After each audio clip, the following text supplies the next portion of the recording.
இந்த ராஜ்ய மாதிரி தலைமைத்துவ வேத பாடத்திற்கு தொடர்ச்சியாக நீங்கள் அளித்து வருகிறதான இந்த நல்ல ஒத்துழைப்புக்காக, உற்சாகத்திற்காக நான் கர்த்தரை நன்றியோடு கூட ஸ்தோத்தரிக்கிறேன். மீண்டுமாக நம்முடைய திருச்சபை பாஸ்டர் அவர்களுக்கு என்னுடைய அன்பின் வாழ்த்துக்களையும் நன்றியும் நான் தெரிவிக்கிறேன். உங்களுக்கும் என்னுடைய அன்பின் வாழ்த்துக்களும் நன்றியும் நான் தெரிவிக்கிறேன். நீங்க கற்றுக்கொள்ளுகிற அந்த விஷயங்கள் முன்னமே உங்களுக்கு நிறைய காரியங்கள் தெரியும். இருந்தாலும் இதுவரைக்கும் நடத்தின அந்த 3 பாடங்கள்ல ஏதாகிலும் சில புதிய காரியங்களை கட்டாயம் நீங்க கத்துக்கிட்டு இருப்பீங்க அப்படின்னு சொல்லி நான் நம்புறேன். எத்தனை பேர் ஒத்துக்க முடியும்? அல்லேலூயா. நிச்சயம் நாம் எல்லாரும் ஒரு நல்ல வேத அறிவு பெற்றவர்கள். அப்படிப்பட்ட ஒரு திருச்சபையில நாம இருக்கிறோம். அதுபோல வாலிபர்களுக்கான பங்கை ஆற்றும்படி கர்த்தர் இந்த சபையிலே உங்களுக்கு சுதந்திரத்தை கொடுத்திருக்கிறார் என்று நினைக்கும் பொழுது நான் கர்த்தரை நன்றியோடு கூட ஸ்தோத்தரிக்கிறேன். அப்படிப்பட்ட ஒரு மன நிறைவுள்ள ஒரு பாஸ்டர் உங்களுக்கு இருக்கிறதற்காகவும் நான் கர்த்தரை ஸ்தோத்தரிக்கிறேன்.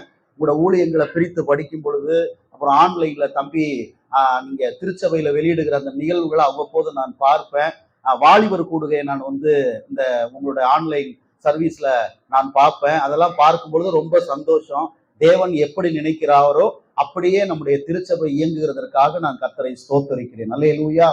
அதனால தேவன் உங்களுக்கு கொடுத்திருக்கிற அந்த மகிமையான சுயாதீனத்திற்காக நான் கர்த்தரை ஸ்தோத்தரிக்கிறேன். மற்றொரு விஷயம் உங்கள் எல்லாரையும் நான் வாழ்த்துகிறேன். ரைட், இதுவரைக்கும் இந்த தேவ ராஜ்யத்தை மையமாக கொண்ட தலைமைத்துவத்தினுடைய அத்தியாவசியம் என்ன அப்படின்னு நமக்கு நல்லா தெரியும். ஒருவேளை ஒரு பெரிய கூட்டத்தை நடத்துவதற்கு நான் அழைக்கப்படாவிட்டாலும் நம்முடைய வாழ்க்கையை சரியான திசைக்கு நேராக கொண்டு செல்வதற்கும், அதற்கு பிறகு ஒரு திருமண வாழ்க்கைக்குள்ளாக நாம் கடந்து செல்லும் பொழுது, திருமணமானவர்களாய் இருந்தாலும், திருமணத்திற்காக காத்திருக்கிற பிள்ளைகளாய் இருந்தாலும், நம்முடைய குடும்பத்தை சரியாக நடத்துவதற்கு மாத்திரமல்ல, தேவனுடைய ஊழியத்திலே நமக்கு கொடுக்கப்படுகிற சின்ன சின்ன பொறுப்புகளை எப்படி நாம உண்மை உள்ளவர்களாய் இருந்து செய்யணும், எப்படிப்பட்ட மனநிலையோடு கூட நாம செய்யணும், இவைகள் எல்லாவற்றையும் உள்ளடக்கினதுதான் இந்த ராஜ்ய மாதிரி தலைமைத்துவம். ஆரம்பத்திலிருந்து நீங்க வந்திருப்பீங்கன்னா அவைகள் எல்லாவற்றையும் என்னால் முடிந்த அளவுக்கு நான் உங்களுக்கு முறையாக நான் சொல்லி இருப்பேன். அது உங்களுக்கு புரிந்திருக்கும் என்று சொல்லி நான் நம்புகிறேன். தொடர்ச்சியாக இன்றைக்கு நாம் 4வது பாடத்தை நாம படிக்க போகிறோம். அதுக்கு முன்னால நீங்க நோட்ஸ் வாங்குறதுக்கு முன்னால நாம இதுவரைக்கும் என்ன படிச்சோம் அப்படிங்கிறத கொஞ்சம் நம்ம நினைவுபடுத்தினோம்னா தொடர்ச்சியா, ஏன்னா நம்மளோட தலைப்புகள் எல்லாம் கரெக்டா இன்னும் கர்த்தருக்கு சித்தமானால் 2 வகுப்புகள்ல இந்த பாடம் முடியும். 2 அல்லது 3 வகுப்புகள்ல நம்முடைய இந்த கோர்ஸ் நமக்கு முடியும். அதனால எல்லாமே பாத்தீங்கன்னா அந்த ராஜ்ய மாதிரி தலைமையின் கீழே தான் பாடத்திட்டங்கள்லாம் இருக்கும். நீங்க படிச்சிருப்பீங்க. வீட்டுல போய் எத்தனை பேர் நோட்ஸை திருப்பி பாக்குறீங்க? உங்களுக்கு எல்லாம் கட்டாயம் வேலை இருக்கும், நான் இல்லைன்னு சொல்ல வரல. அதனால ஒருவேளை வகுப்புக்கு வர்றதுக்கு முன்னாவது கொஞ்சம் நீங்க திருப்பி பார்த்தீங்கன்னா உங்களுக்கு கொஞ்சம் ஞாபகம் இருக்கும் நாம என்ன பார்த்தோம் அப்படின்னு சொல்லி. கடந்த முறை ஒரு கேள்வி ஒன்று கேட்கப்பட்டது.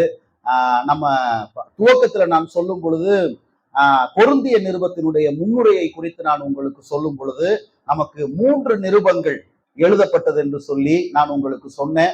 அந்த கேள்வி கேட்கப்பட்டது, அதற்கு ஆதாரங்கள் உண்டா அப்படின்னும் பொழுது நீங்க தருணம் கிடைக்கும் பொழுது 1 கொரிந்தியரின் புத்தகம் 5ஆம் அதிகாரத்தை நீங்க முழுசா வாசித்து பார்த்தீங்கன்னா அந்த சபையில் இருக்கிற ஒரு முக்கியமான பிரச்சனையை குறித்து டீல் பண்ணுவாரு. அதற்கான ஆலோசனைய அவர் முன்னமே எழுதி இருந்த ஒரு கடிதத்துல எச்சரித்து சொல்லி இருப்பாரு.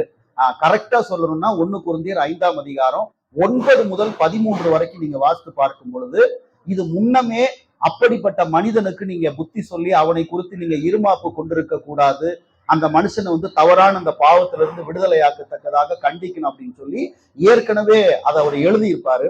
அந்த கேள்வி கேட்கப்பட்டபடினால நீங்க வீட்டுல போய் 1 கொரிந்தியர் 5ஆம் அதிகாரம் 9 முதல் 13 வரைக்கும் நீங்க வாசித்து பார்க்கும் பொழுது அதற்கான ஆதாரம் நமக்கு கட்டாயம் கொடுக்கப்படும். ஆகவே கொரிந்தியருக்கு அவர் 3 முறை நிருபங்களை எழுதியிருக்கிறாரு. அதுல காணாமற் போன மடல் அப்படின்னு சொன்னா அவர் ஃபர்ஸ்ட் எழுதுற கடிதம் நமக்கு கிடைக்கல. மீதி 2 நிருபங்கள் தான் நமக்கு கிடைச்சிருக்கு. அந்த ஃபர்ஸ்ட் நிருபங்கள்ல எக்கச்சக்கமான காரியங்கள் அவர் எழுதி இருக்கிறாரு. அதுலயும் அந்த மக்களுக்கு தெளிவு வராததுனாலதான் இன்னும் கூடுதல் சில பிரச்சனைகள் எல்லாம் சேர்த்து அந்த சபைக்குள்ள இருக்கிற குலோவேயால் அப்படிங்கிற அம்மா எபேசுல பவுல் இருக்கும்போது எழுதி அனுப்புறாங்க. எழுதி அனுப்பி அவங்க அதுக்கான தெளிவை பெற்றுக்கொள்றாங்க. Okay, right. நம்ம இதுவரைக்கும் என்ன படிச்சிருக்கோம் அப்படின்னும் பொழுது 1வது பாடத்தினுடைய கருப்பொருளை யாராவது சொல்லுங்க. தலைப்பு மட்டும் சொல்லிடாதீங்க, கருப்பொருளை சொல்லுங்க. ஃபர்ஸ்ட் பாடம் உலக தலைமைத்துவத்திற்கும் ராஜ்யம், தேவனுடைய ராஜ்யம், அது நம்ம ஒரு காரியத்தை கன்ஃபார்ம் பண்ணிக்கணும், நம்ம எல்லாரும் ஆண்டோட ராஜ்யத்துக்கு உட்பட்டவங்க. அல்லேலூயா. நம்ம அந்த பவுண்டரிக்குள்ளதான் இருக்கும், அதை தாண்டி நமக்கு வேற வேலையே கிடையாது. நாம ஆண்டோட ராஜ்யத்தினுடைய பிள்ளைகள், ஆண்டோடைய ராஜ்யத்துல நம்ம பணியாளர்கள், நமக்கு நிறைய ரெஸ்பான்சிபிலிட்டியை கர்த்தர் கொடுத்திருக்கிறார். அப்போ உலகம் எப்படி இயங்குகிறது, ஒருவரை நடத்துவதிலே, ஒரு கூட்டத்தை நடத்துவதிலே, ஒரு குடும்பத்தை நடத்துவதிலே உலகத்தில் இருக்கிற தலைமைத்துவம் எப்படி இருக்கிறது, கர்த்தருடைய ராஜ்யம் அதுல எப்படி செயல்படுகிறது, இதுதான் டிஃபரெண்ட். இதுல முதலாவது நாம பார்த்த அந்த பாடத்தினுடைய மைய பொருள் என்னன்னா, தலைமைத்துவத்தை குறித்து இருக்கிறதான 7 தவறான சிந்தைகளை பற்றி நம்ம படிச்சோம். 7 தப்பான சிந்தை இப்படி எல்லாம் இருந்தா இது ஆண்டோட ராஜ்யத்திற்கு ஒத்து வராத ஒரு தலைமைத்துவம் அப்படின்னு சொல்லி முதல் பாடத்தை நம்ம படிச்சோம். ரெண்டாவதா நம்ம படிச்சது என்ன அப்படின்னு கேட்டீங்கன்னா, ஒரு சிந்தை ஒண்ணு உருவாகுது அப்படின்னா அந்த சிந்தைக்கு கட்டாயம் ஒரு வேறு இருக்கும். வேறு இல்லாம ஒரு சிந்தை என்ன செய்யாது, உருவாகாது. அதற்கு நாம இயேசு கிறிஸ்து அற்புதம் செய்த பொழுது அவர் விமர்சிக்கப்பட்டார், நல்லதுதான் செஞ்சாரு, ஆனால் அவரை தப்பா பேசினாங்க. காரணம் என்ன? அங்க ஒரு வேறு இருந்துச்சு. அந்த வேறு என்ன சொல்லுங்க? நியாய பிரமாணம். அந்த நியாய பிரமாணத்தை மையமாக வைத்து இயேசு கிறிஸ்துவனுடைய நன்மைகளையே அந்த கூட்டம் விமர்சிச்சாங்க அப்படிங்கறத 2வது பாடத்துல நாம படிச்சோம். அப்ப நியாய பிரமாணம் அல்ல, நமக்கு தேவனுடைய அன்புதான் பிரதானம் அப்படிங்கிறத நாம படிச்சோம். கடந்த வாரத்துல நாம படிச்ச ஒரு விஷயம் என்ன அப்படின்னு கேட்டீங்கன்னா, நம்மை நோக்கி வைக்கப்படுகிற விமர்சனங்கள், அதாவது இயேசு கிறிஸ்துவை நோக்கி பேசப்பட்ட அந்த விமர்சனங்களை அவர் எப்படி கையாண்டாரு. அதாவதுங்க, நீங்க ஒரு வேலை ஸ்தலத்துல இருக்கலாம், படிக்கலாம், இல்ல குடும்பத்துல, உறவுகள் மத்தியில, திருச்சபையில எங்க இருந்தாலும் சில நேரங்கள்ல மக்கள் நம்மை புரிந்து கொள்ளாத பொழுது நம்ம எப்படி எதிர்வினை ஆற்றுகிறோம் என்பதை பொறுத்துதான் நம்மோட வேறு என்னங்கிறத கண்டுபிடிக்க முடியும். அல்லேலூயா. இப்போ ஒருத்தர் நம்மளை தப்பா பேசிட்டாங்க, நீங்க வேலை செய்யற இடத்துல நீங்க நன்மை செஞ்சிருப்பீங்க, நீங்க கட்டாய நன்மை தான் செஞ்சிருப்பீங்க. ஆனா அந்த நன்மையை ஒரு 4 பேர் உங்களுக்கு முன்னால விமர்சிக்கும் பொழுது அதை உள்வாங்கி நீங்க எப்படி பதிலளிக்கிறீங்க, அவங்களை எப்படி ஏற்றுக்கொள்றீங்க, இதுதான் தலைமைத்துவத்துல பிரதானமான ஒரு விஷயம். இதுல கோவப்படுறது, இன்னைக்கு நம்ம மீடியாவில எல்லாம் இன்னைக்கு நடந்து கொண்டிருக்கிற சில நிகழ்வு எல்லாம் பாத்தீங்கன்னா, இப்பெல்லாம் பாத்தீங்கன்னா நம்மளோட தமிழக அரசு சட்டமன்ற நிகழ்வுகளை கூட இப்ப லைவ் பண்றாங்க. சோ அதெல்லாம் நீங்க பார்க்கும் பொழுது நமக்கே பாத்தீங்கன்னா என்ன இப்படி போயிட்டு இருக்கு அப்படின்னு சொல்லி, நம்ம யாரையும் விமர்சிக்கல, அது நம்மளோட வேலை கிடையாது. ஆனா ஒருவர் ஒரு குற்றத்தை சொல்லும் பொழுது பதிலுக்கு குற்றத்தை சொல்லுகிறார்களே தவிர அதை ஏற்றுக்கொண்டு நான் என்ன திருத்திக்கணும், அதே போல எதிர்கட்சியை சார்ந்தவங்க இப்படி சொல்றாங்களா, நாம எப்படி அணுகணும். சோ இதெல்லாம் பாத்தீங்கன்னா இன்னைக்கு தலைமைத்துவத்துல பொதுவாகவே காணப்படுகிற குழப்பங்கள். ஆனா நீங்க ஒரு குடும்பத்துல ஒரு பகுதி, திருச்சபையில ஒரு அங்கம், வேலை ஸ்தலத்துல நீங்க ஒரு முன்மாதிரியா இருக்கணும்னா உங்களை பற்றி பேசப்படும் பொழுது அதுக்கு நீங்க எப்படி எதிர்வினை ஆற்றுகிறீர்கள், எப்படி பதிலளிக்கிறீர்கள், அந்த மனிதர்களை எப்படி நீங்க தொடர்ந்து நடத்துறீங்க அப்படிங்கிறத பொறுத்துதான் உங்க வேறு என்ன, உங்களுக்குள்ள இருக்கிறதான அந்த மையம் என்ன அப்படிங்கிறத நம்மளால புரிஞ்சுக்க முடியும். அதுல இயேசு கிறிஸ்துவ குறித்து படிச்சோம், பவுல் அப்போஸ்தலன் குறித்து நாம படிச்சோம். அதுல கடைசியா நான் சொன்னது என்னன்னா, அந்த 7 விதமான சிந்தைகளை நாம் இதை பொருத்தி பார்க்க சில வேத பகுதிகளை நான் உங்களுக்கு கொடுத்தேன். உரசி பார்க்கும் உரைக்கல் அப்படின்னு. எத்தனை பேர் படிச்சீங்கன்னு தெரியல, படிச்சா சோத்திரம், படிக்கலனாலும் திரும்ப என்ன செய்யுங்க, அதை படிங்க. இந்த கோர்ஸ் முடியும் போது இது எல்லாத்தையும் இணைச்சு நான் உங்களுக்கு ஒரு காப்பீஸ் நான் கொடுத்துட்றேன், மிஸ் ஆகாம நீங்க அதை வச்சுக்கோங்க, தொடர்ந்து படிங்க, உங்களுக்கு அது ரொம்ப பிரயோஜனமா இருக்கும். ஓகேங்களா? இன்றைக்கு நாம 4வது பாடத்திட்டத்தை நாம் படிக்க போகிறோம். அதை நீங்க அந்த நோட்ஸை நீங்க வாங்கிக்கங்க. 4வது பாடத்திட்டம். இது வரைக்கும் இந்த 3 விஷயங்களை நாம படிச்சிருக்கிறோம்.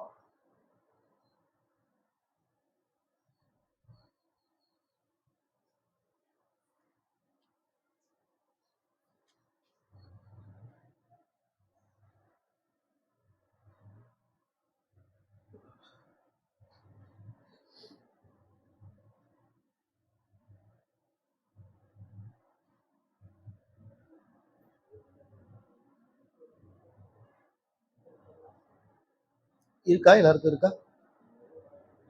பாசமா எல்லாம் வாங்கிட்டீங்களா? எல்லாருக்கும் இருக்கு. ரைட். Praise the Lord. இப்போ நல்லா கவனிங்க. 4வதாக இந்த தலைமைத்துவத்தை குறித்து, குறிப்பாக தேவனுடைய ராஜ்யத்தை மையமாக கொண்டு ஒரு தலைமைத்துவமானது, ஒரு தேவ பிள்ளை எப்படி செயல்பட வேண்டும் அப்படிங்கிறத நம்ம தொடர்ச்சியா பார்த்துட்டு இருக்கிறோம். இதுல இங்க பாருங்க, கடந்த வாரம் நான் சொல்லும் பொழுது தலைமைத்துவம் இயங்குவதற்கு ஒரு சரியான அச்சாணி எதுன்னா கிறிஸ்துவின் அன்பு. நான் சொன்னங்களா, அவர் என்னை எது நெருக்கி ஏவுதுன்னு சொன்னாரு? அப்ப தேவனோடு கூட ஒரு சரியான உறவு நமக்கு இருக்கும் பொழுது பிரதிபலனை எதிர்பாராமல், கவனிக்கிறீங்களா? எதை எதிர்பார்க்க, நான் ஒண்ணு செய்யறேன்னா நீங்க எனக்கு ஏதாவது ஒண்ணு தரணும் அப்படிங்கிறது பாத்தீங்கன்னா கான்ட்ராக்ட் மெத்தட். தலைமைத்துவம் இன்னைக்கு அப்படிதான் செயல்படுது. நான் ஏற்கனவே உங்களுக்கு சொல்லி இருக்கிறேன். நீங்க ஒரு முதல் பாடத்துல 2வது பாடத்துல சொன்னோம்னு நினைக்கிறேன். நீங்க ஒரு ஷாப்பிங் மாலுக்கு நீங்க போகும் பொழுது, இல்ல ஒரு துணி கடைக்கு நீங்க போகும் பொழுது உங்களை எப்படி வரவேற்பாங்க? அவங்க சொல்லுங்க, உங்களை எப்படி வரவேற்பாங்க? அதுக்குன்னே ஒரு 4 பேரை நிக்க வச்சிருப்பாங்க. நீங்க வாட்ச்மேன் நண்பர்களை தாண்டி நீங்க உள்ள போகும் பொழுது, உதாரணத்துக்கு கலர்ஸ்ல நீங்க பாத்தீங்கன்னா 4 அம்மா 3 அம்மா நிப்பாங்க. அப்போ உங்க மேல இருக்கிற அன்பு பாசத்தினால அவங்க வணக்கம் வச்சு உங்களை சிரிச்சு வரவேற்கிறாங்களா? சொல்லுங்க. வியாபாரம் பண்ணியா சம்பளம் கொடுக்க மாட்டான் 3 மாசமா, அல்லேலூயா. நம்ம வெளியே வந்த பிறகு நம்மள நேருக்கு நேர் பார்த்தா கூட நம்மளை கண்டுக்க மாட்டான். இந்த அன்பு என்ன அன்பு அப்படின்னா, நீங்க எங்க கிட்ட வந்து பர்ச்சேஸ் பண்றீங்க, அதுக்கு நாங்க முதலீடா முன்பாகவே எங்களுடைய ஏன்னா என்ன செய்யறாங்க, அந்த மாலுக்குள்ள வேலை செய்யற எல்லாருக்கும் என்ன செய்யறாங்க, கார்பரேட் கம்பெனிகள் ட்ரைனிங் கொடுக்குறாங்க, எப்படி நீங்க கஸ்டமரை வரவேற்கணும். அவங்க வெளியே போகும்போது ஒரு பொருள் கூட வாங்காம போகக்கூடாது, அப்படி போனா அவன் சம்பளத்துல கை வச்சிருவேன், இப்படின்லாம் என்ன பண்றாங்க. அப்ப அந்த அன்பு கிறிஸ்துவனுடைய அன்பு கிடையாது. ஏதோ ஒன்று கொடுத்தால்தான் நான் செய்வேன், கவனிக்கிறீங்களா? ஏதோ ஒன்றை பெற்றுக்கொண்டால் தான் நான் செய்வேன். இது கிறிஸ்துவனுடைய அன்பு அல்ல. இயேசுனுடைய அன்பை குறித்து நம்ம பார்க்கும்போது அது அகாப்பே அன்பு. பிரதிபலனை எதிர்பாராமல், கவனிக்கிறீங்களா? பிரதிபலனை எதிர்பாராமல் அவர் நமக்காக ஜீவனை கொடுத்தார். நாம் பாவிகளாய் இருக்க ஜீவனை கொடுத்தார். நாம் அக்கிரமக்காரர்களாய் இருக்கும் பொழுது ஜீவனை கொடுத்தார். அடுத்து ரோமர் 5 சொல்லுது, நாம தேவனுக்கே சத்துருக்களாய் இருக்கையில் அவர் நமக்காக மரித்தார். அப்ப அவர் எனக்காக மரிப்பதற்கு நான் அவருக்கு என்ன கொடுத்தேன்? அவர் எனக்காக ஜீவனை கொடுப்பதற்கு நான் என்ன கொடுத்தேன்? சோ இந்த மாதிரியான ஒரு மென்டாலிட்டியை, ஒரு மனநிலையை தேவ பிள்ளைகள் நம்ம வளர்த்து கொள்ளும் பொழுதுதான் ஆண்டோட ராஜ்யத்திற்கு நம்ம பிரயோஜனம் உள்ள பிள்ளைகளா நம்மால இருக்க முடியும். அப்ப கடந்த பாடத்துல நான் பண்ணது என்ன அப்படின்னா, பவுலுடைய ஒட்டுமொத்த ஊழியத்தினுடைய அச்சாணி என்னன்னா, கிறிஸ்துவின் அன்பு என்னை நெருக்கி ஏவுகிறது. யாரை நோக்கி நெருக்கி ஏவிட்டு? போன முறை சொன்ன 2 கொரிந்தியர்ல அப்போஸ்தல பட்டத்திற்கு விரோதமான விமர்சனங்கள் ஞாபகம் இருக்குங்களா? கொஞ்சம் நஞ்சமா பேசல, அவ்வளவு பேசினாங்க. யார பத்தி? பவுல பத்தி. ஆனா அந்த ஜனங்களை நேசிக்கணும்னா மனித இயல்புக்கு அப்பாற்பட்ட ஒரு அன்பு வேணும். கொஞ்சம் புரிஞ்சுக்கங்க. மனித இயல்புக்கு ஏன்னா நம்மோட அன்புக்கு எல்லாத்துக்குமே வரும். ஏன்னா நம்ம எல்லாமே இயல்பானவங்க, நாமளும் மனுஷங்க தான், கோபம் வராது அப்படின்லாம் நம்ம சொல்லிடலாம் முடியாது. எல்லாத்துக்கும் ஒரு லிமிட் இருக்கு. ஆனா அதையும் தாண்டி நாம ஒருத்தரை நேசிக்கிறது அப்படிங்கிறது இயேசுவால மட்டும்தான் முடியும். அல்லேலூயா. அப்ப அவரோடு கூட நமக்கு ஒரு நல்ல தொடர்பு இருக்கும் பொழுது, அனுதின ஜெப வாழ்க்கை இருக்கும் பொழுது, அனுதினமும் வேதத்தை வாசித்து தியானிக்கிற பழக்கம் இருக்கும் பொழுது, நம்மட ஆவியில ஒரு அமைதலை கர்த்தர் கொடுக்கிறார். நம்மட மைண்ட்ல ஒரு அமைதலை கர்த்தர் கொடுக்கிறார். அதுதான் பவுல் சொல்லும் பொழுது, எல்லா புத்திக்கும் மேலான தேவ சமாதானம் மேல உட்கார்ந்துருச்சுன்னா, யார் என்ன பேசினாலும் அந்த விமர்சனங்களை தாண்டி அந்த மக்களை நேசிக்கவும், அவர்களுக்காக ஜெபிக்கவும், அவர்களை தூக்கி விடவும் நம்மால முடியும். அல்லேலூயா. இதுதாங்க என்னன்னு கேட்டீங்கன்னா கிறிஸ்துவனுடைய தலைமைத்துவம். அப்ப பழைய பாடத்துல 3வது பாடத்துல நம்ம பார்த்தது என்னன்னா, கிறிஸ்துவ தலைமைத்துவத்திற்கு அச்சாணி என்னன்னு கேட்டீங்கன்னா கிறிஸ்துவின் அன்பு. அன்புன்னு பொதுவா சொல்லக்கூடாது. என்ன அன்புங்க? கிறிஸ்துவின் அன்பு. இந்த பாடம் என்னன்னா, இந்த தலைமைத்துவம் கிரியேட் செய்யணும்னா ஒரு பிளாட்ஃபார்ம் வேணும். சொல்லுங்க பாப்பா, என்ன வேணுங்க? ஒரு அடித்தளம் வேணும். அந்த அடித்தளம் என்னன்னா உறவுகள். சொல்லுங்க, என்னங்க? கவனிங்க, தலைமைத்துவம் என்பது உறவுகளை சார்ந்தது. கவனிங்க, நீங்க ஆண்டவருடைய ராஜ்யத்துல நல்ல முறையில செயல்படணும், உங்களுடைய சித்தத்தை நிறைவேற்றணும். பிறக்கும் பொழுது என்ன நோக்கத்திற்காக நீங்களும் நானும் பிறந்தோமோ அந்த நோக்கத்தை நிறைவேற்றுவதற்கு நமக்கு முதல்ல ஒருவரோடொருவர் என்ன இருக்கணும் அப்படின்னா, ஃபெலோஷிப் அப்படிங்கிறதையும் தாண்டி நல்ல அந்யோன்யம் இருக்கணும்னு கர்த்தர் விரும்புறார். அல்லேலூயா. எத்தனை பேர் விரும்புறீங்க? எத்தனை பேர் அதை விரும்புறீங்க? சோ அந்த ஐக்கியத்தை என்ன செய்யறாருன்னா நமக்குள்ள கர்த்தர் கொடுக்கிறார். நமக்குள்ள என்ன செய்யறாரு? கர்த்தர் கொடுக்கிறார். அப்போ இந்த 4வது பாடம் என்னன்னா, இந்த கிறிஸ்துவ தலைமைத்துவம், குறிப்பாக தேவனுடைய ராஜ்யம் எப்படி செயல்படுகிறது, ஆண்டவர் ராஜ்யத்துக்குள்ள தலைமைத்துவம் எப்படி செயல்படுதுன்னா, அது ஒரு பிளாட்ஃபார்ம் ஒண்ணு இருக்கு. அந்த பிளாட்ஃபார்முக்கு பேர் என்னன்னா ரிலேஷன்ஷிப். என்ன சொல்லுங்க? நல்ல உறவு முறை. எனக்கும் உங்களுக்கும் ஒரு சரியான ஒரு ரிலேஷன்ஷிப் இல்லைன்னா என்னால உங்களை என்ன செய்ய முடியாதுன்னா வழி நடத்த முடியாது. நீங்க என்ன செய்ய முடியாதுன்னா வழி நடத்த முடியாது. நீங்க உங்க குடும்பத்தை வழி நடத்த முடியாது. உங்க வேலை ஸ்தலத்துல நிறைய விஷயத்துல நீங்க என்ன செய்வீங்க? ஸ்ட்ரகிள் பண்ணுவீங்க. அதனாலதான் இயேசு சொன்னாரு, நான் ஊழியம் கொல்லும்படி வராமல், நான் ஊழியம் சொல்லுங்க, நான் ஊழியம் கொல்ல வந்தனா செய்ய வந்தனா? அப்ப ஊழியம் கொல்லணும் அப்படின்னா நமக்கு ரிலேஷன்ஷிப்பே தேவை கிடையாது. நீங்க எல்லாம் எனக்கு அடிமை, நான் சொல்றதை நீங்க கேட்கணும், நான் தான் பாஸ், நீங்க சர்வெண்ட். இது ஊழியம் கொல்லுதல். ஆனா இயேசுனுடைய விஷயம் என்னன்னா, அவர் ஊழியம் கொல்ல வரல, ஊழியம் செய்ய வந்தாரு. அப்ப ஊழியம் கொல்லுவதற்கு ரிலேஷன்ஷிப் தேவை கிடையாது. ஊழியம் செய்யணும் அப்படின்னா நமக்கு அவசியம் திருச்சபையில ரிலேஷன்ஷிப் இருக்கணும், குடும்பத்துல ரிலேஷன்ஷிப் இருக்கணும். அதுதான் இந்த பாடத்திட்டத்தினுடைய மையம். துவக்கத்தை வாசிங்க. ஒரு சிறந்த ஆரோக்கியமான அதை நீங்க படிங்க. ஒரு சிறந்த ஆரோக்கியமான தலைவராக தேவனுடைய ராஜ்யத்தில் நாம் செயல்பட வேண்டுமெனில் நமக்கு ஆரோக்கியமான உறவு முறைகள் எப்படிப்பட்டதுங்க? அவசியம். தேவனுடைய ராஜ்யம் உறவுகளினால் பின்னப்பட்டிருக்கிறது. எல்லாரும் சொல்லுங்க, ஆண்டோட ராஜ்யம் எதனால பின்னப்பட்டிருக்கு? ஒரு கூடை எப்படி பின்றாங்க அந்த மாதிரி நீங்களும் நானும் எதினால பின்னப்பட்டிருக்கோம் அப்படின்னா உறவுகளினாலே நாம் பின்னப்பட்டிருக்கிறோம். இங்க யாரும் அடிமைகள் கிடையாது. கவனிக்கிறீங்களா?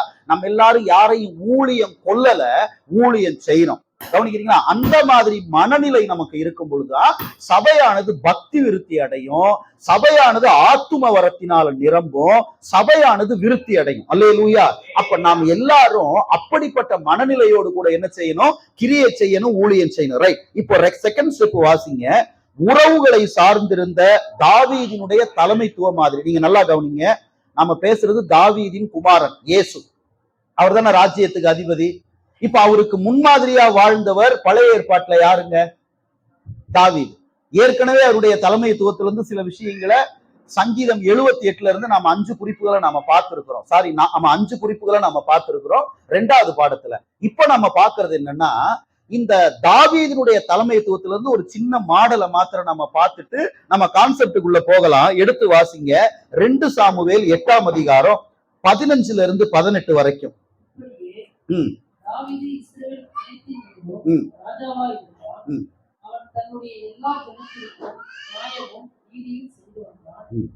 சிரியாவின் குமாரனாகிய யோவாப் ராணுவ தலைவனாய் இருந்தான். அகிலூதின் குமாரனாகிய யோசபாத் மந்திரியாய் இருந்தான்.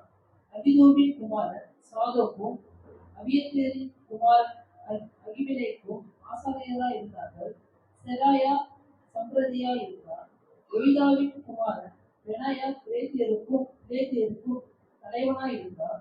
தாவீதின் குமாரரோ பிரதானிகளாய் இருந்தார். கவனிங்க, இங்க பாருங்க. தாவீதினுடைய தலைமைத்துவம், தாவீதினுடைய தலைமைத்துவம் நல்லா கவனிங்க. எதை மையமா இருந்துச்சு அப்படின்னு கேட்டீங்கன்னா உறவுகளை மையமாக கொண்டிருந்தது. அல்லேலூயா. கவனிக்கிறீங்களா? எதை மையமாக கொண்டிருந்தது? உறவுகளை. இப்ப உங்களை பார்த்து கேட்கிறேன், இஸ்ரவேல் சமஸ்தானத்திற்கு ஃபர்ஸ்ட் ராஜா யாரு? சவுல் தானே. சவுலுடைய ராஜ்யத்துல உறவுகள் சரியா இருந்துச்சா? நீங்களே சொல்லுங்க. உறவுகள் சரியா இருந்துச்சாப்பா? சவுலுடைய ராஜ்யத்துல அவன் குடும்பத்திலே அவனுக்கு சரியான உறவு இல்ல.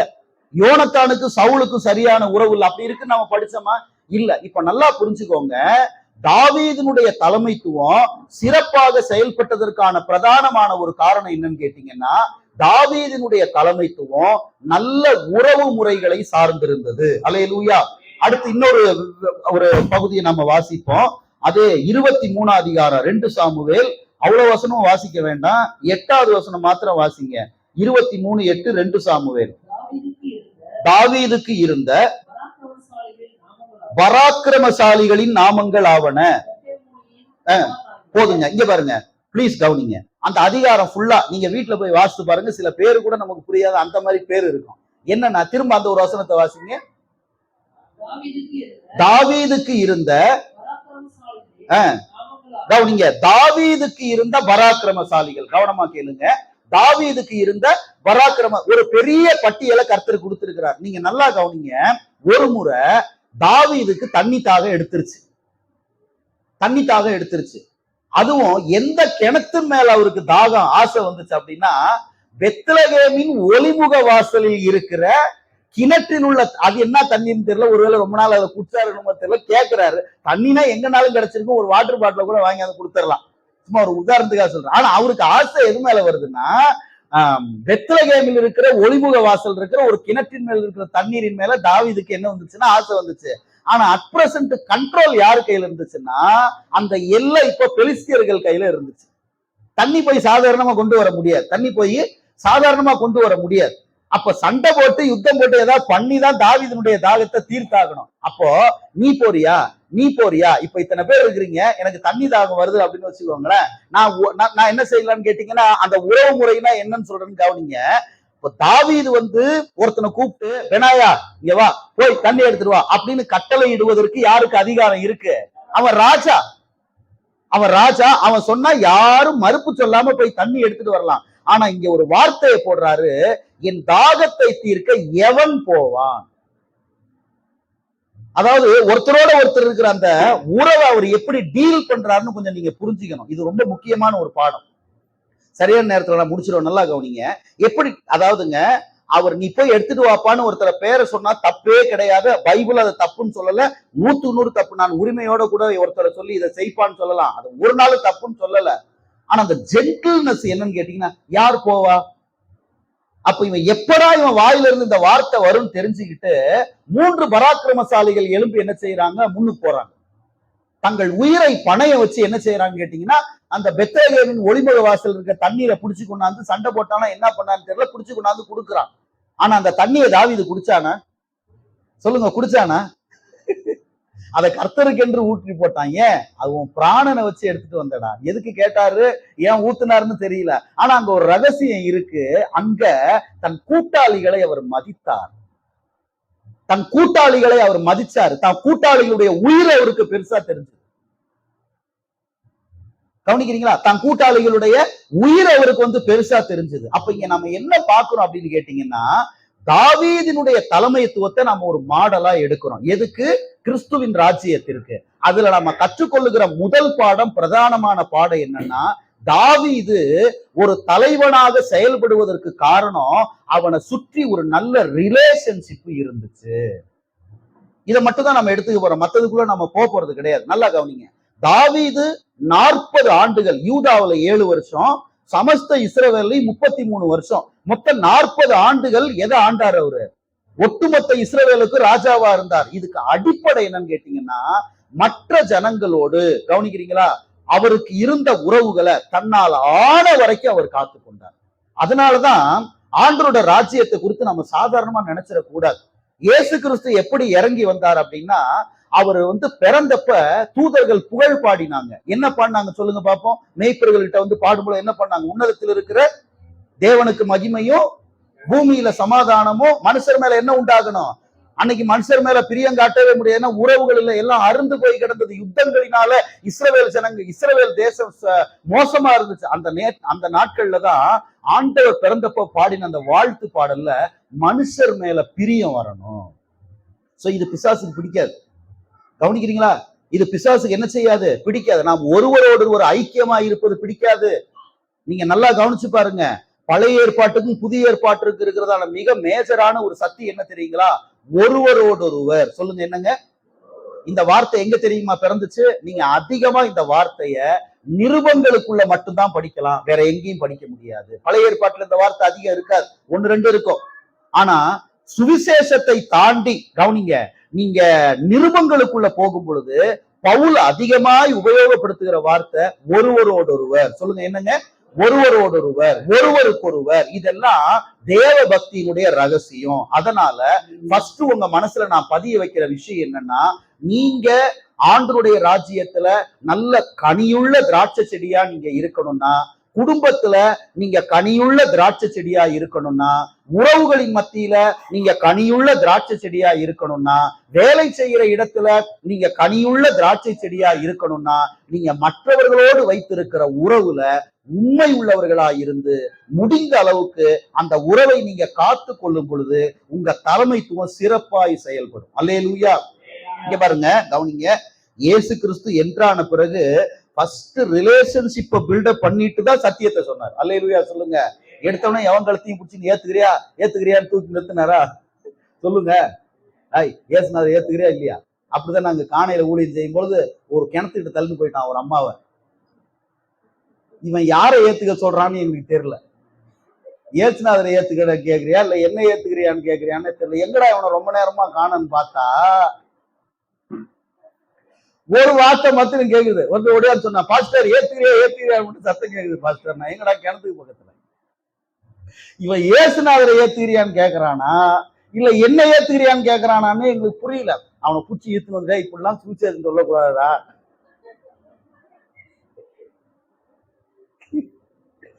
இப்படிலாம் சுவிசேஷம் சொல்லக்கூடாதுடா. அவன் ரொம்ப வந்து துருன்னு இருப்பான். பேப்பர் போடுற மாதிரி போட்டுருவான். டிராக்ஸ் எல்லாம் 1000 பேரை 10 நிமிஷத்துல போடுவான். 1000 பேருக்கு. அவனை வச்சு நாங்க கொஞ்ச நாள் ரொம்ப மாரடிச்சோம். இப்ப நல்லா இருக்கிறான், ஊழியக்காரனா இருக்கிறான். அவன் எதுக்கு சொல்ல வர்றேன், இயேசுநாதர் வந்து தேவனுடைய ராஜ்யத்தை பிறருக்கு சொல்ல போகும் பொழுது முதல்ல உறவு முறையை கட்டினார். ஆனா அன்னைக்கு இருந்த பரிசேயர்கள் இவனை தொடாத, இவங்க கூட பேசாத. பரிசேயரோட பேசுறாரு, ஆயக்காரனோட உட்கார்றாரு, குஷ்டரோகிய இவனுங்களுக்கு வேலையே உறவை அறுத்து விடுறதுதான். கவனிக்கிறீங்களா? அப்படித்தானே பேசணும். இவர் என்ன ஆயக்காரரோட உட்கார்றாரு? அப்ப அவனை ரட்சிப்புக்குள்ள நடத்துன்னா உனக்கு ரிலேஷன்ஷிப் இருக்கணும்பா, அவன் கூட உறவு இருக்கணும்பா. இங்க ஜாதி மதத்துக்கெல்லாம் இங்க வந்து வேலையே கிடையாதுப்பா. கிறிஸ்டியானிட்டியில ஆண்டோட ராஜ்யத்துல அடிமை என்றும் சுயாதீன் என்று ஒண்ணு, நாம் எல்லாரும் கிறிஸ்துவுக்குள்ள ஒன்றா இருக்கிறோன்ற சத்தியம் இருக்கு. இன்னைக்கு இந்த மைண்ட் யாருக்குள்ள இல்ல. கேட்டா கோவம் வருது. எப்படிங்க ஆதாயப்படுத்துவீங்க? நீ ஆயக்காரோட உட்கார்ற, குஷ்டரோகிய தொடர, பாவியான ஸ்திரீ வீட்டுல போய் உட்கார்றிய. பாவிகளின் சிநேகிதன் பேர் எடுத்து வச்சிருந்தாரு இயேசு. அவர் பேர் என்ன? பாவிகளின் சிநேகிதன். அததான் அவர் விரும்பினார், சிநேகிதம் பாராட்டினார். ஏன்? ஆண்டோட ராஜ்யத்தை அவங்களுக்குள்ள கொண்டு வரணும் அப்படின்னா உறவு முறையை முதல்ல கட்டணும். ஒருத்தருக்கு நீங்க சுவிசேஷம் சொல்லணும் அப்படின்னா அவர்களை நீங்க முதலாவது அவரோடு நல்ல நண்பர்களா இருக்க நீங்க பழகணும், கற்றுக்கொள்ளணும். இப்படிதான் கர்த்தர் அவரோட ராஜ்யத்துல செயல்பட்டு தம்முடைய அற்புதமான தலைமையை வந்து அவர் வெளிப்படுத்தினார். இப்படிதான் தாவீதுடைய தலைமைத்துவம் இருந்துச்சு. அடுத்த 3 பாயிண்ட் வாசிங்க. 4 தாவீது உறவை எப்படி வளர்ச்சி அடைய செய்தார் பாருங்க. கவனிங்க. அதாவது அவன் ராஜா, அந்த வார்த்தை யாரும் தப்பா நினைச்சு கூடாது. அவன் ராஜாவாகிறதற்கு முன்னமே, அதுதான் தேவை ஏற்படும் முன்னமே. கொஞ்சம் அட்ஜஸ்ட் பண்ணிக்கோ, கரண்ட் வந்துடும். இவருங்க வழக்குக்கு எல்லாம் சவுல் கிட்ட போனாங்க. வழக்குக்கு எல்லாரும் யார்கிட்ட போனாங்க? சவுல் கிட்ட போனாங்க. இவன் செவுத்து பக்கத்துல நின்னுட்டான். யாரு? அப்சலோம். எல்லாரையும் கட்டி பிடிச்சான். சொல்லுங்க எப்படிங்க? அப்படிதானே இருக்கு. நம்ம பார்த்து ஏற்கனவே கட்டி பிடிச்சி முத்தம் கொடுத்து, அவன் அயோக்கிய பயிலா இருந்தாலும் பரவாயில்ல, உன் பக்கம் தான் உண்மை இருக்கு சொன்னா, உன் பக்கம் தான் உண்மை இருக்கு, என்ன மாத்திரம் இந்த வியாட்சி என்ன வழக்கு, இந்த வழக்கை விசாரிக்கிற இடத்துல வச்சா நலமா இருக்கும். அப்ப உண்மையாவா கட்டி பிடிச்சான்? உண்மையாவா முத்தம் கொடுத்தா? கவனிக்கிறீங்களா? தேவன் அவனை உயர்த்துவதற்கு முன்பாக தன்னைத்தான் அவன் உயர்த்தி கொண்டான். ஆனா அவனுடைய தகப்பனாகிய தாவீது தன்னைத்தான் உயர்த்தவில்லை, கிறிஸ்துவை போல தேவன் அவனை உயர்த்தினார். அப்ப 3வது பாயிண்ட் நமக்கு என்ன சொல்லுது? மக்களிடையே கவனிங்க, மாய்மாலமான ஒரு அன்பை அவன் கொண்டிருக்கவில்லை, மாறாக உண்மையான அன்பை அவன் விதைத்தான். 4வதுங்க, திறமையின் அடிப்படையில் பொறுப்புகளை பிரித்து கொடுத்தான். இது ஆரம்பத்துல இருந்தே முகஸ்துதிக்காக சொல்லல. பாஸ்டர் பால்சங்கர் அவர்களோடு நான் பழகின நாட்கள் இருந்து ஏறத்தாழ நம்ம அந்த சபையில இருக்கும்போது, அங்க வீட்டுல இருக்கும்போது, வீட்டுல கூட 1 வருஷம் நம்ம பாஸ்டர் வீட்டுல நம்ம பைபிள் ஸ்டடி நடத்துறோம். நிறைய பேர் அதுல வந்திருக்கீங்க. ஆரம்ப நாட்களுக்கு நான் பார்க்குற ஒரு விஷயம் என்னன்னா, உங்களுக்குள்ள இருக்கிற தாளம் திறமையில பகுத்தறிய கூட ஒரு கிருபை உங்க பாஸ்டருக்கு இருக்கு. ஏன்னா நான் ஆன்லைன்ல அந்த விஷயங்கள்லாம் பார்க்கும் பொழுது பொறுப்பை ஒப்பு கொடுத்துறாரு, அதுக்குள்ள வரமாட்டேங்கிறார். நீங்க அதை நடத்துங்க, நீங்க செய்யுங்க.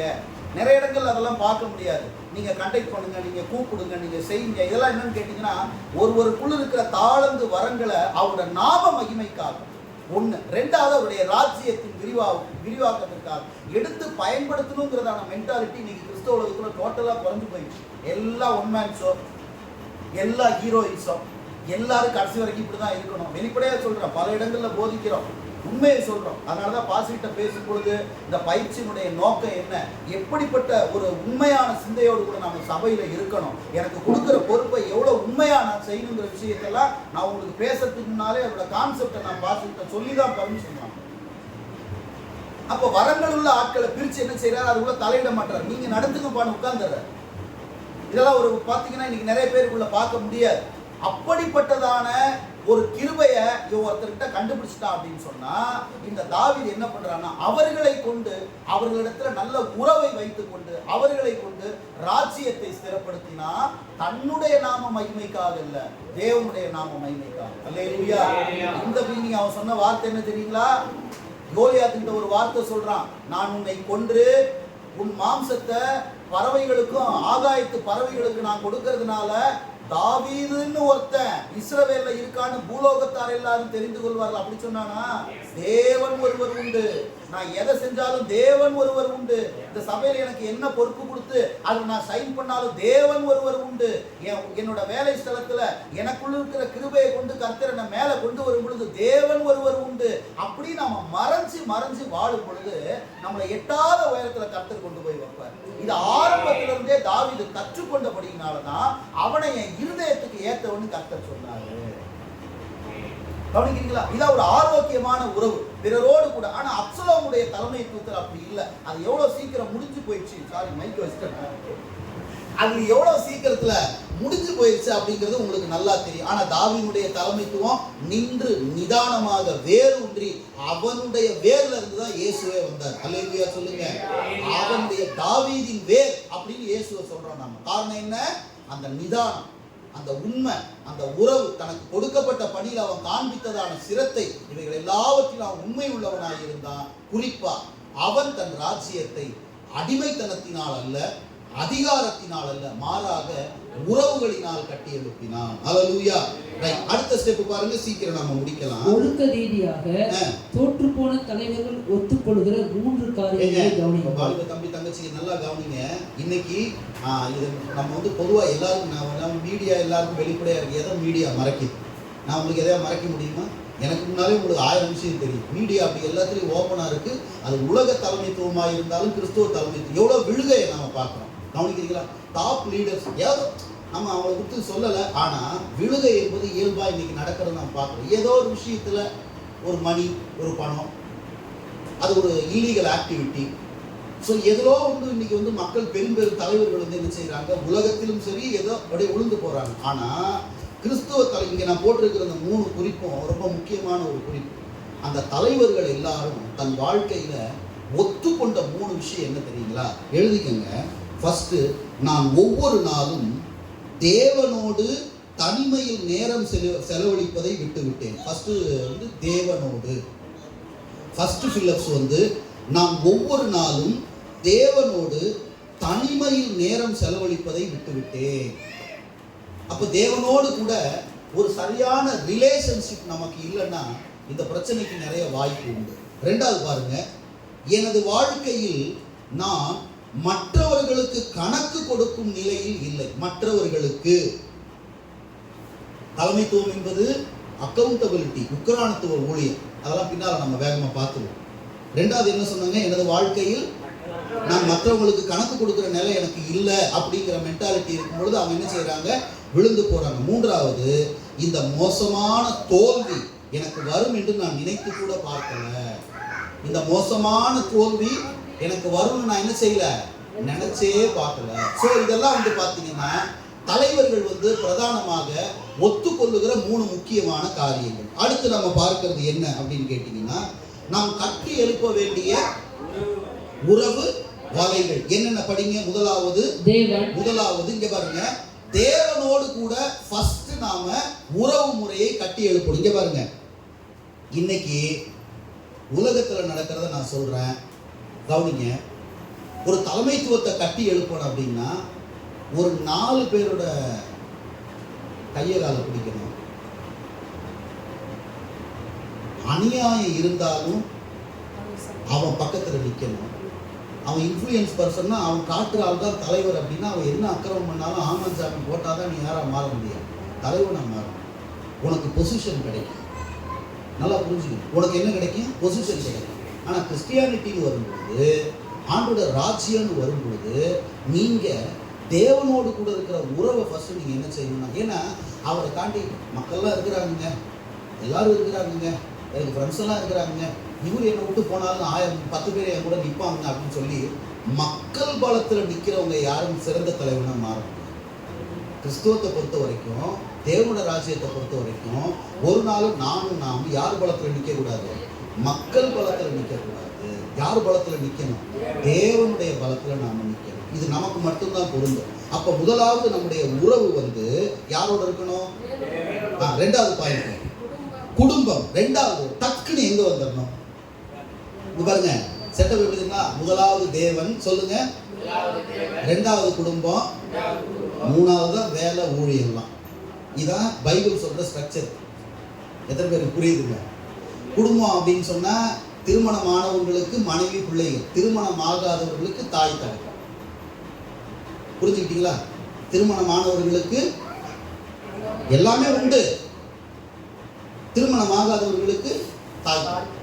அப்படிதான் நம்ம அந்த ஃபேமிலிங்கிறத நம்ம புரிஞ்சுக்கணும். அப்போ சொல்லுங்க பார்ப்போம், இந்த உறவை எப்படி நாம இந்த வலையை நாம பின்னணும் அப்படின்னா, முதலாவது யாரோட, ரெண்டாவது நமக்கு யாரோட இருக்கணும்? ஆமா, நீ குடும்பத்தை நடத்த தெரியலன்னா எதை உன்னால நடத்த முடியாதுன்னாரு? எதையுமே நடத்த முடியாது, எதையுமே நடத்த முடியாது. அதெல்லாம் வழக்கெல்லாம் நம்ம இன்னைக்கு நிறைய பார்க்கணும். அதனால அடுத்த கான்செப்ட் எதுல இருக்கணும்? நமக்கு ஃபேமிலி. மூணாவதுங்க, நமக்கு ஒரு பவுல் இருக்கணும். கவனிக்கிறீங்களா? Paul means pastor. Paul means அறிவுறுத்துகிறவர். பவுல் யாரு? நமக்கு கற்றுக் கொடுக்கிறவர். நமக்கு மேல நமக்கு கற்றுக் கொடுத்து நம்மளை கரெக்ட் பண்ணி நம்மளை சரியாய் நடத்துகிற, தவறும் பொழுது என் தலையில் குட்டுகிற அதிகாரம் உள்ள ஒரு நபர் இருக்கணும். தாவீது அந்த வார்த்தையை சொன்னானே, நீதிமான் என் தலையில எப்படி குட்டணுமா? சொல்லுங்க, தயவாய் குட்டணும். அது என் தலைக்கு எப்படி இருக்கும்? இன்னைக்கு லீடர்ஸ் நம்மளை கொட்டினாங்கன்னா நம்ம ஒத்துக்குவோமா? அவன் உள்ள தள்ளி பதிலுக்கு 4 கொட்டு கொட்டுவோம். அல்லேலூயா. தாவீது சொல்றாரு, ஏன் எப்படியா இவர் இவ்வளவு 40 வருஷம் இருந்தாருன்னா, அவர் சொல்ற நீதிமான் என்னை கொட்டட்டும்ங்கிற. நீதிமான் என்னை தயவாய் கொட்டட்டும். நீதிமான் ஏன் கொட்டுறான்? நான் தப்பு பண்றேன், அதனால இது தப்புப்பா. ஒரு டீச்சரா இருந்து என்ன கரெக்ட் பண்றாரு. டீச்சர் அடிக்கிறியா, டீச்சர் கொட்டலையா, இது ரிலேஷன்ஷிப். அப்ப எனக்கு முதலாவது தேவனோடு, ரெண்டாவது குடும்பத்தோடு, மூன்றாவது எனக்கு ஒரு பவுல் இருக்கணும். மூணாவது, நாலாவதுங்க சொல்லுங்க, எனக்கு ஒரு, அதாவது இங்க பாருங்க, நான் ஒருவரால் உருவாக்கப்படுகிறேன், நான் ஒருவரை உருவாக்குகிறேன். சொல்லுங்க பாப்போம்.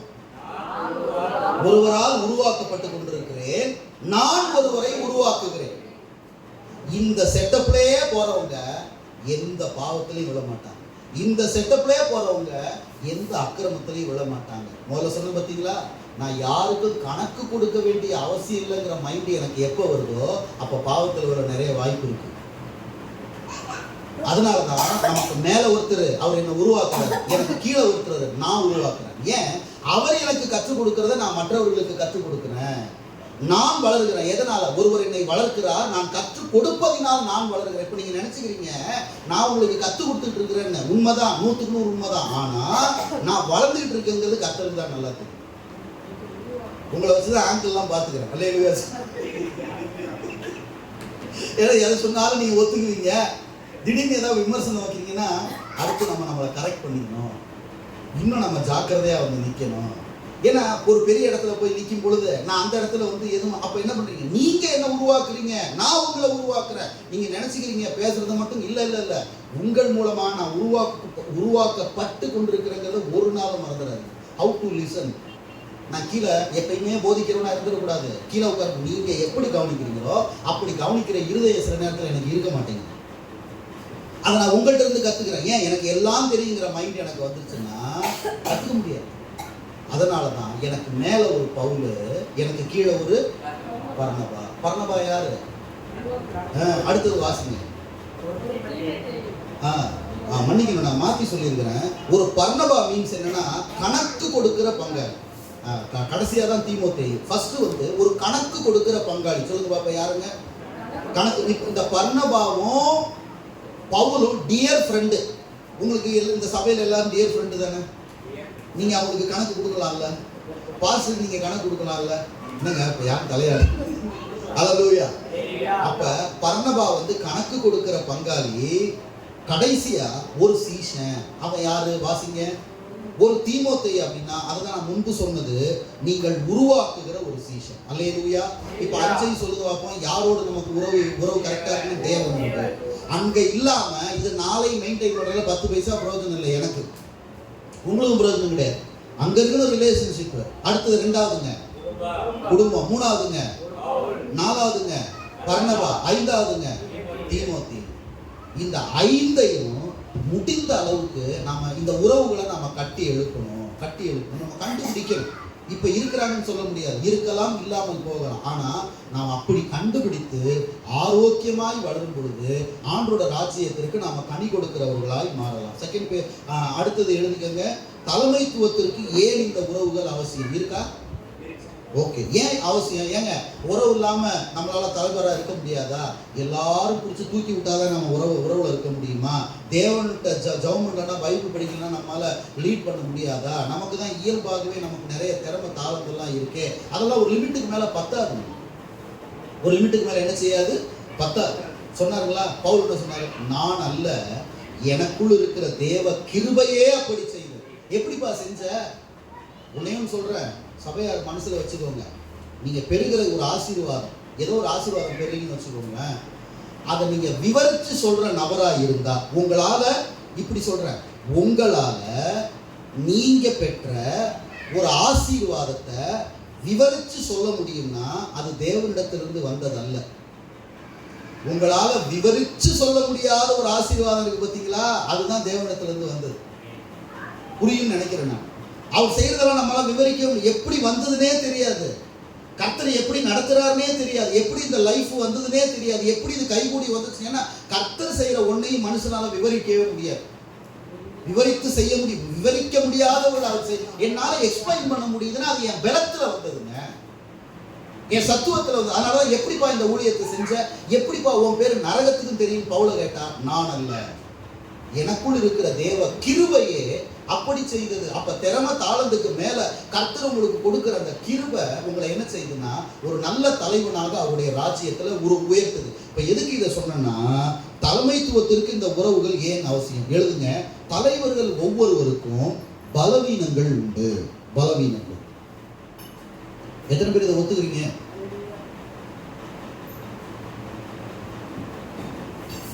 பலவீனம் இருக்கா?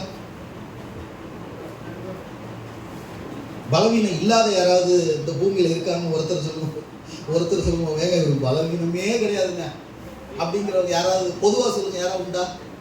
எல்லாருக்கும் பலவீனங்கள் உண்டு. அப்போ ஏன் எனக்கு உறவு அவசியம் அப்படின்னா, முதலாவது தலைவர்கள் ஒவ்வொருவருக்கும் பலவீனங்கள். 2, தலைவர்கள் ஆவிக்குரிய போரின் முன்னணியில் இருக்கிறார்கள், அவர்கள் தாக்குதல்களுக்கு ஆளாகக்கூடியவர்களாக இருக்கிறார்கள், தாக்குதல்களுக்கு ஆளாகக்கூடியவர்களாக இருக்கிறார்கள்.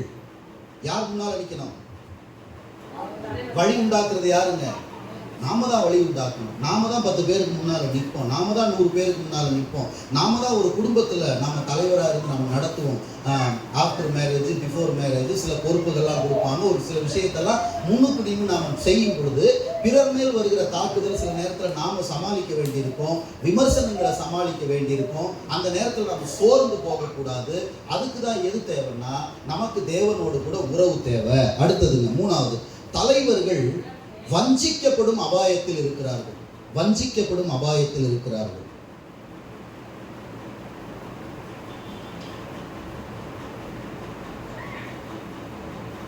தலைவர்கள் வஞ்சிக்கப்படும் அபாயத்தில் இருக்கிறார்கள். ஞாபகம் இருக்குங்களா? யோசுவாவோட வாழ்க்கை எத்தனை ஞாபகம் இருக்கு? இடிமுழக்க வேந்தன் யாரு? அவர் கட்டளையிட ஆயலோன் மேலையும் கிபியோன் மேலையும் சூரியன் சந்திரன் நின்றுச்சா இல்லைங்களா? சொல்லுங்க, எத்தனை பேருக்கு இருக்கிறீங்க? அல்லேலூயா. நான் மோசேயோடு இருந்தது போல உன் கூட இருப்பேன் அப்படின்னு சொன்னாரே தவிர, நான் மோசேக்கு செஞ்ச மாதிரிலாம் உனக்கு செய்வேன்னு கர்த்தர் சொல்லலை. எத்தனை பேர் இங்க இருக்கிறீங்க? நான் சொல்ற வார்த்தை புரியுதுங்களா? மோசேயோட டிஸ்பென்சேஷன் வேற. நான் மோசேயோடு இருந்தது மாதிரி தான் உன் கூட இருப்பேன்னு சொன்னாரே தவிர, மோசேக்கு செஞ்சதெல்லாம் அதனால நிறைய ஏன் அவனுக்கு செஞ்ச எனக்கு செய்ய மாட்டேங்கிறேன்னு கேட்கும் ஜபத்துல. ஏன் ஆண்டவரே எல்லாருக்கும் கொடுக்குறீங்கன்னா, கர்த்தர் மோசே யோசுவாட்ட என்ன சொன்னாரு? நான் மோசேயோட இருந்தது போல உன் கூட இருப்பேன். அப்ப மோசே செஞ்சதை விட பயங்கரமான காரியத்தை யோசுவாவும் செஞ்சிருக்கிறார். யார் மூலமா? தேவன் மூலமா பல காரியங்களை செஞ்சிருக்கிறார். ஆனா ஒரு இடத்துல வஞ்சிக்கப்பட்டார். வீட்டுல போய் யோசுவா 9ஆம் அதிகாரத்துல கிழிஞ்சு போன ட்ரெஸ்ஸையும் கிழிஞ்சு போன எவன் பக்கத்து ஊருக்காரன் தான் கிபியோனியர், இவங்க எல்லாத்தையும் ஜெயிக்கிறாங்கன்னு பார்த்தவொடனே அவங்க என்ன பண்ணானுங்க? ஐயோ நம்ம சண்டை போட வேணாம், சரண்டர் ஆயிடுவோம். அவங்க என்ன பண்ணானுங்க? பக்கத்து தெருவில் இருக்கிறவங்க தான் என்ன பண்ணானுங்க? சட்டையெல்லாம் கீசி விட்டுருந்தானுங்க. பேண்டெல்லாம் பிரிச்சு விட்டுனானுங்க. நல்லா செருப்பு போட்டு நல்லா ஊக்கு போட்ட செருப்பு எடுத்து போட்டுட்டானுங்க, பிஞ்சு போன செருப்பு. அதுவும் என்ன பண்ணிட்டான், நல்ல கெட்டு போன சாப்பாட்டை எடுத்து வச்சுக்கிட்டான். அப்புறம் திராட்சை ரசம் எல்லாத்தையும் எப்படி காட்டுறான்னா, ரொம்ப நாள் நடந்து வந்த மாதிரி காட்டுறான். தேஞ்சு போன செருப்பெல்லாம் யார்கிட்ட வந்து யோசுவாட்ட சொல்றான், அந்த மாதிரி வந்தவங்க மாதிரி நாங்கள் உங்களோட உடன்படிக்கை பண்ண வந்திருக்கிறோம் அப்படின்ட்டு. கர்த்தர் அப்படின்னு சொல்றாரு, வேணாம் உடன்படிக்கை பண்ணாத. இவன் என்ன பண்றானுங்க, கெட்டு போனதால தான் போல அதையும் வாங்கி திங்கிறானுங்க. அதில் கொஞ்சம் வாங்கி கொண்டு உடன்படிக்கை பண்ணாங்களாம். உடன்படிக்கைலாம் பண்ணி முடிச்ச பிறகுதான் தெரியுது, ஆஹா பக்கத்து தெருல இருந்தே வந்து நம்மளை ஏமாத்திட்டாங்க. யாரு மகா பெரிய தலைவர் யாரு, யோசுவா, அவனே ஏமாத்திட்டாங்க ஈஸியா. கர்த்தர் அப்படின்னு சொன்னார், வாங்காத உடன்படிக்கை பண்ணாத அப்படின்ட்டு. பயங்கர பிரச்சனை ஆகி போச்சு. அதுக்கப்புறம் அந்த கிபியோனில தண்ணீர் எடுக்கவும் விறகு வெட்டவும் வச்சுக்கிட்டாங்க. அது வேற கதை. ஆனால் தலைவர்கள் வஞ்சிக்கப்படுவதற்கு வாய்ப்பு உண்டு. ஆகையினால் தேவனோடு மற்றவர்களோடு நமக்கு சரியான உறவு இருக்கணும். 4வது பாயிண்ட் எழுதிக்கங்க. தலைவர்கள் அதிகாரம் மற்றும் புகழை நாடும் சோதனையை எதிர்நோக்கி இருக்கிறார்கள். தலைவர்கள் அதிகாரம் மற்றும் புகழை நாடும் சோதனையை எதிர்நோக்கி இருக்கிறார்கள்.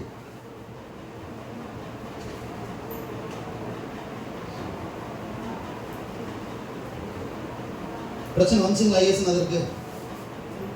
இவரை ராஜாவாக பிடிச்சு கொண்டு போறதுக்கு முயற்சி பண்ணாங்க. 5 அப்பத்தை 2 மீன் 5000 பேர் கொடுத்தப்போ அவங்க தாட்டி இவரை ராஜாவாக வச்சுட்டோம்னா நம்ம சோத்துக்கே பஞ்சம் இல்லடான்னு நினச்சி பிடிச்சிட்டு போறதுக்கு முயற்சி பண்ணிட்டாங்க. எங்கேயாவது அவரை ப்ளீஸ் பண்ணப்போ எதையாவது அவர் வந்து அப்படி சிரிச்சு கையை எடுத்து கொடுத்தாருங்களா சொல்லுங்க? அவன் வந்தார், நிக்கோதேமு வந்தார். ஆண்டவரிடத்துல இருந்து வராவிட்டால் இப்படிப்பட்ட அற்புதங்களை ஒருத்தனும் செய்ய மாட்டான்.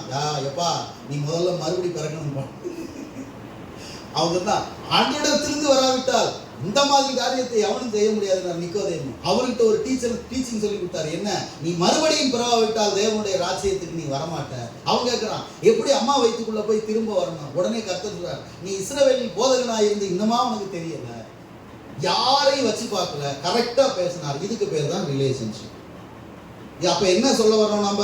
4வது என்ன சொன்ன பாருங்க, எதை நோக்கி இருக்கிறோம்?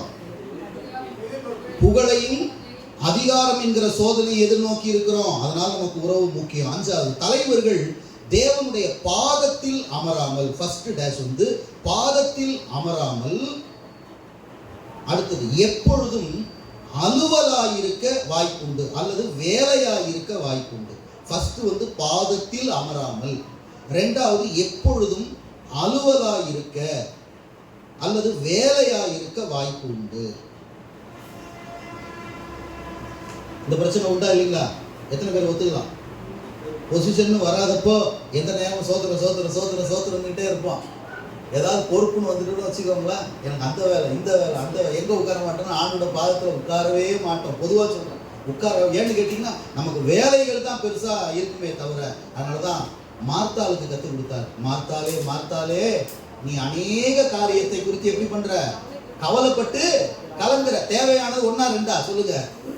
தேவையானது ஒன்றே. எது சொல்லுங்க, அதை கம்ப்ளீட் பண்ணுங்க. தேவையானது ஒன்றே, மரியாள் தன்னை விட்டு எடுபடாத நல்ல பொண்ணு. ஆனா உள்ளவான கூப்பிட்டது மரியாதான், சாரி மார்த்தாள் தான். ஆனா உண்மையிலே கடைசியா ஆசீர்வதிக்கப்பட்டது யாருன்னு கேட்டீங்கன்னா மரியாள் தான். அதனால நாம பொறுப்புகள் வரும் பொழுது அலுவலாக இருக்க வாய்ப்பு உண்டு. அதனால நமக்கு உறவு முக்கியம். 6வதாக, தலைவர்கள் மற்றவர்களை போஷித்து விட்டு தாங்கள் பட்டினி கிடக்க வாய்ப்பு உண்டு.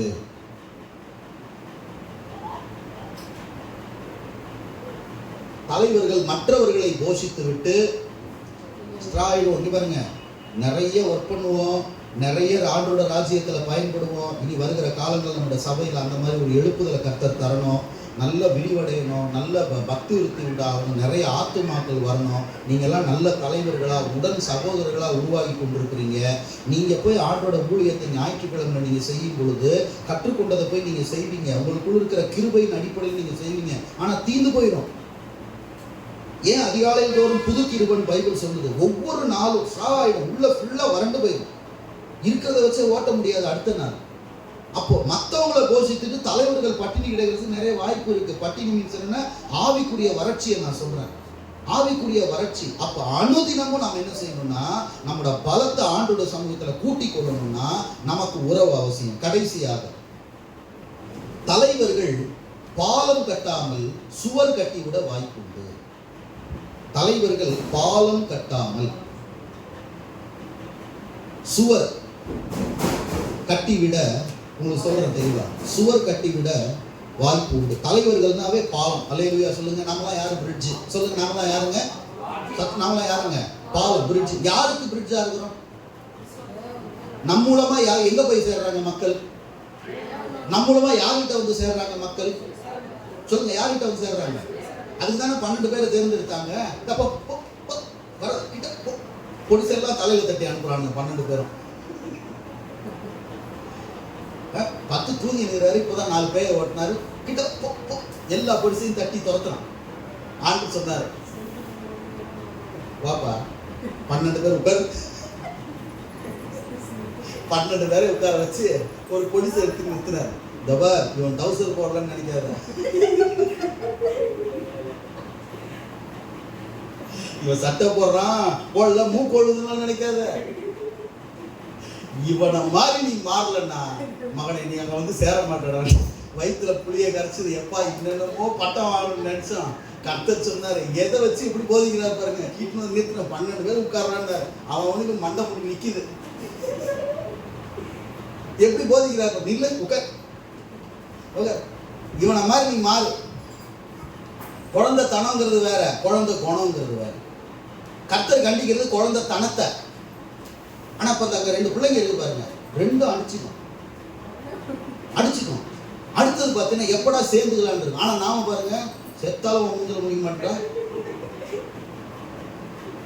மாம்சம் அதுங்கிற பாருங்க, இப்ப அடிச்சுக்கும், அடுத்தது சேர்ந்து. குழந்தை தனம் வேற, குழந்தை குணம் வேற. கர்த்தர் அழிக்க சொல்லி குழந்தை, நீங்கள் குழந்தை கேற்றவைகளை ஒழித்து விடுங்கள்னு பவுல் 2 கொரிந்தியர்ல 1 கொரிந்தியர்ல சொல்றாரு 13. குழந்தை கேற்றவைகள் அப்படின்னா குழந்தை தனம், நச்சரிக்கிறது, இந்த விட்டு கொடுக்காம இருக்கிறது. சரி, நான் வேற எதுக்குள்ள போயிட போறேன். இப்ப நான் என்ன சொல்ல வர்றேன் அப்படின்னா, ஆண்டவர் ராஜ்யத்தை எப்படி கற்றுக் கொடுத்தாரு? பாலமா இருங்க. அதுக்குதான் அந்த உதாரணத்தை எடுத்தேன். வெளியே எங்கேயும் போயிருக்கீங்க, எப்படி இருங்க சொல்லுங்க. எங்க பாருங்க, இன்னொருத்த வந்தான், ஆண்டவரே பேய் துரத்துறா ஒருத்தன், அவனை போய் தடுங்க. ஆண்டு சொன்னார், என் நாமத்துல பேய் துரத்துறவன் எளிதில் தீங்கு சொல்ல மாட்டான். சொன்னாரா இல்லைங்களா? நீதான் செய்யற அவனை,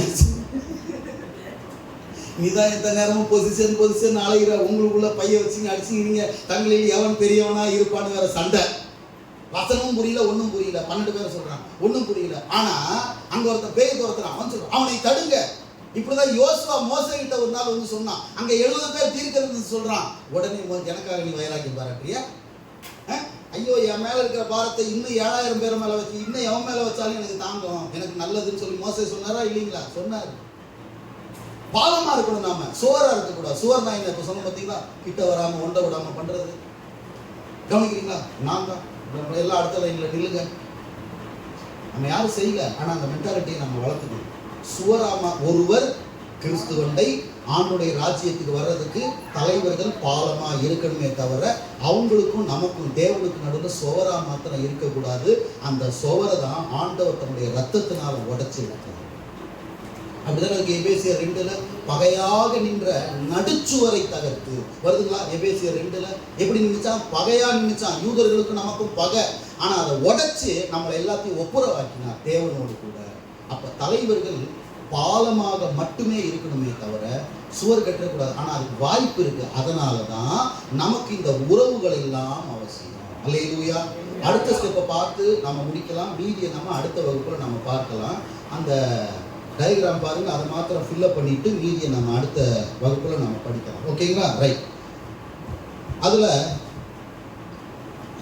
அந்த ஃபர்ஸ்ட் ஸ்டெப்ல நீங்க எழுதிக்கிறது, ஃபர்ஸ்ட்ல இருக்கிறார் அந்த ரிங்ல தேவன், அதில் எழுதிக்கணும். சென்டர்ல காட், தேவன்.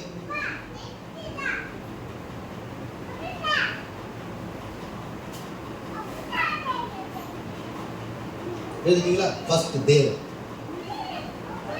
இடது பக்கத்துல பிரதர் அதுல எழுதி இருக்குல்ல? ஓகே ஓகே, எழுதி பாருங்க பாப்போம். தேவன் அவரோடு கூட நமக்கு என்ன இருக்கணும்? ரைட், கவனிங்க. தேவனோடு கூட நமக்கு என்ன இருக்கணும்?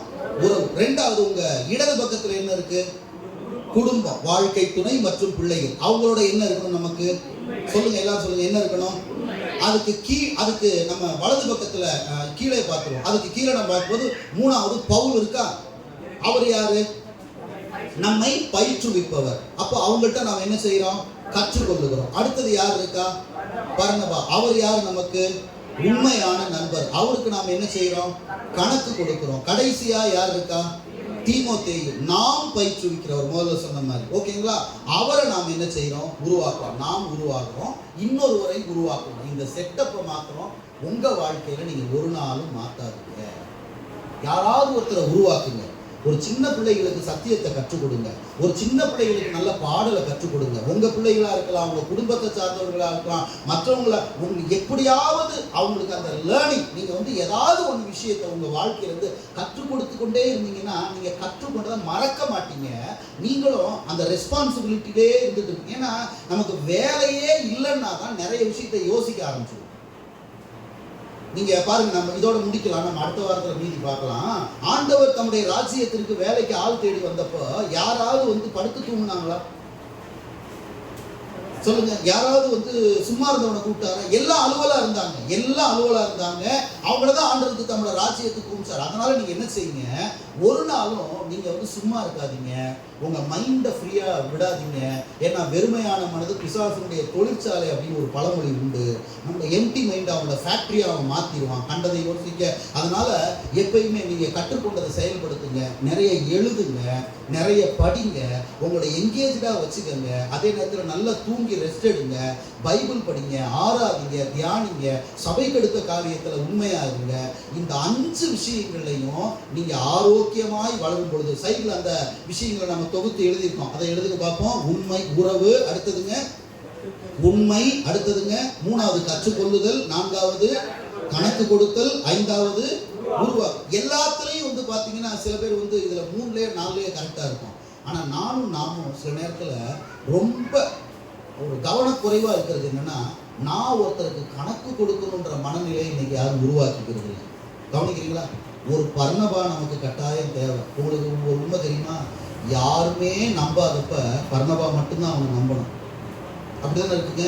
யாருமே நம்பல பவுல. ஏன்னா அவன் துரோகி, அவன் விரோதி, அவன் சபையை கெடுத்தவன். யாருமே நம்பல. ஆனா அந்த மாதிரி நேரத்துல உங்களை கூட உங்க வேலை ஸ்தலத்துல ஏதோ ஒரு இடத்துல உங்களை யாருமே சீக்கிரத்தில் நம்ப மாட்டாங்க. ஆனா உங்களை நம்புவதற்கு சில நபரை கர்த்தர் வேலை ஸ்தலங்களில் ஏற்படுத்துவார். உங்க உறவுகளில் கர்த்தர் ஏற்படுத்துவார். நீங்க அதை ஃபைண்ட் அவுட் பண்ணி எப்போவாவது உங்களுக்கு முதல்ல தேவன், 2வது உங்களை நடத்தும்படி தேவன் உங்களுக்கு கொடுத்திருக்கிற ஊழியக்காரர், 3வது நீங்க, உங்க வட்டம். நான் சொல்ற செட்டப் பார்த்தீங்களா? முதல்ல தேவன், அதாவது இந்த விஷயத்துக்கு முதல்ல தேவன், 2வது கர்த்தர் உங்களுக்கு கொடுத்திருக்கிற நடத்திக்கு ஊழியக்காரர், 3வது உங்களுக்குள்ள. நீங்க தான் ஆரோக்கியமா வளர்றீங்க. அப்போ இந்த 5 விதங்களையும் நீங்க ஆர்வம் காட்டும்போது உங்க உறவு தாவீதுடைய தலைமைத்துவத்தை போல, இயேசு கிறிஸ்துடைய தலைமைத்துவத்தை போல பலப்படுகிறது. அல்லேலூயா. எத்தனை பேருக்கு இதுவரைக்கும் சொன்னதை புரிஞ்சுதுங்க? அதனால அன்பு அச்சாணி உறவு முறை நம்மளோட தலைமைத்துவத்தை கட்டி எழுப்புவதற்கான ஒரு நல்ல பிளாட்ஃபார்ம். ஒரு செடி வேறு விடணும்னா மண் ரொம்ப முக்கியம். அப்போ இந்த விதம் உங்களுக்கு வேறு விடணும்னா மண் என்பது உறவு முறைகளை குறிக்கிறது. அல்லேலூயா. அதனால தொடர்ந்து அதில் முன்னேறுங்க. உறவு முறைகளுக்கு கவனம் செலுத்துங்க. ஜாக்கிரதையான உண்மையான உறவு முறைகளை கட்டி எழுப்புங்க. ஒருவருக்கு ஒரு உண்மையா இருங்க. பவுலை தெரிந்தெடுங்க, பர்னபாவை தெரிந்தெடுங்க, தீமோத்தேயை தெரிந்தெடுங்க. எல்லாத்துக்கும் மேல குடும்பத்துல உண்மையா இருங்க. எல்லாவற்றுக்கும் மேல தேவனோடு கூட நல்ல உறவுல இருங்க. கர்த்தர் உங்களை ஆசீர்வதிப்பார். அடுத்த வகுப்புல இதை நம்ம தொடரலாம்.